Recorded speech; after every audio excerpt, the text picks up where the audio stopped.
जो ऐप है ये 5 मेरिट लिस्ट 6 मेरिट लिस्ट बना रहा है। एक गांव की मेरिट लिस्ट है, दूसरी जी शहर के मोहल्ले की मेरिट लिस्ट है, तीसरी जी शहर की मेरिट लिस्ट है,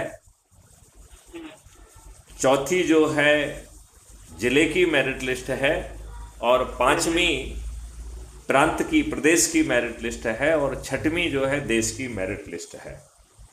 जी तो गांव की मेरिट लिस्ट से गांव का सरपंच बनेगा, शहर के मोहल्ले की मेरिट लिस्ट से पार्षद बनेगा, शहर की मेरिट लिस्ट से मेयर बनेगा, जिले की मेरिट लिस्ट से जिला पंचायत अध्यक्ष बनेगा, और प्रांत की मेरिट लिस्ट में नंबर 1 पे आने पर मुख्यमंत्री बनेगा, दूसरे और तीसरे नंबर पे आने पर उप मुख्यमंत्री, और 15 से 45 के बीच में आने पर राज्य सरकार का मंत्री, और 70 से 402 के बीच में आने पर विधायक भी बनेगा।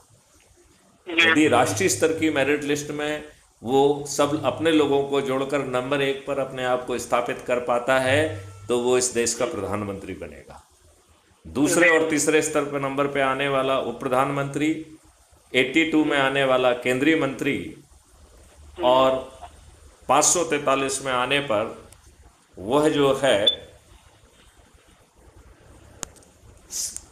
देश का सांसद बनेगा।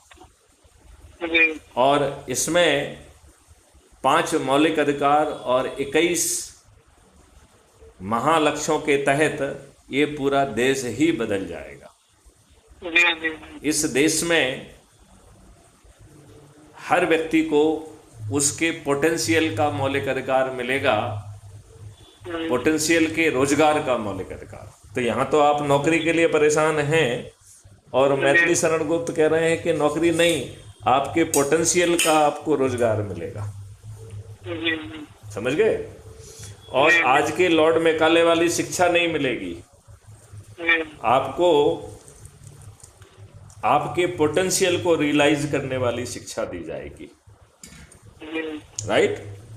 ऐसे ही आपको भोजन का मौलिक अधिकार होगा, आपको स्वास्थ्य का मौलिक अधिकार होगा, और समृद्धि और खुशहाली का भी मौलिक अधिकार होगा। आज की प्रशासनिक व्यवस्था में लाट साहब जो है आपके वरिष्ठ अधिकारी, क्या आपके फोन पर आते हैं? नहीं आते हैं। आप उनके कार्यालय में मिलने जाते हैं, क्या वो मिलने के लिए तैयार होते हैं आपसे? नहीं होते हैं। आप थाने जाते हैं, आपका सिर फटा हुआ होता है, आपकी बात कोई सुनने के लिए तैयार है वहां पे? नहीं है। तो आपको जो है अपमानित करके भगा दिया जाता है, पैसे की मांग की जाती है,